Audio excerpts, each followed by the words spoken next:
How to generate Shopify product feed. Hey everyone and welcome. I hope you're all doing great. In this video, I will show you how to generate the product feed for your Shopify store easily as XML. And you can just basically copy it and do whatever you want with it, and feel free to use it. So how do we do so? First, you will need the link to your Shopify store, and then you will need to have a specific URL that you will need to use with your link, and it's going to work that way.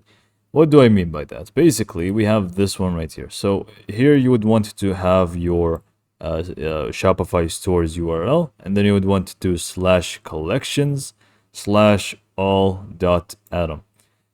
So this is going to actually work for all the products that you have in your store. So this is not going to be specified for any collection. It's just going to be for all the products that you have on your store. So let's just go ahead and try it out for my store, which does have like 3 sample products that I have here, which are just basically colors. But we can just go to online store, and then from themes, we are just going to click on view your online store. And then you basically want to copy this. So as long as you copy this, we are good. So let's just go ahead and copy the link to my Shopify store. And then you would want to type /collections/all.atom, ATOM, and just hit enter. And this is how to generate the feed for your products in Shopify. This is going to be, like I said, all of it at once. So this is going to be all the products that you have in your store. But let's say you want to generate the feed of specific products that are in a specific collection. And that way it's also going to be a little bit different. It's going to look a little something like this instead.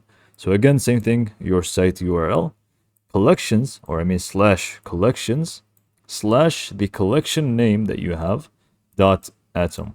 So let's just go ahead and try it out. So first I'm just going to go to where I need to go, products, and then just go to collections. I'm just going to create a new collection here real quick. I'm just going to name it test, which is going to be the name of the collection, by the way. And then I'm just going to do manual, and I'm going to search for a few products here of mine. Let me just go and do this one and another one as well. For example, let's just do the orange one as well. So I'm just, going to add only these two and just click on save. And now we should have this collection. And you will find the name of the collection that you want to use in here. If you just click on view on it, it's going to show you the name of the collection right over here. So leave it as it is, and then you would want to just, or copy it or memorize it, and then we can just go ahead and do the thing. So go to your online store, do /collections, even though I was there already, and do /test.atom. In my case, it's going to be test. In your case, it's going to be the name of the collection that you just created. And just click on enter. And you have the feed now for that specific collection. So this is all for this video. Hopefully you found it to be informative, and thanks for watching.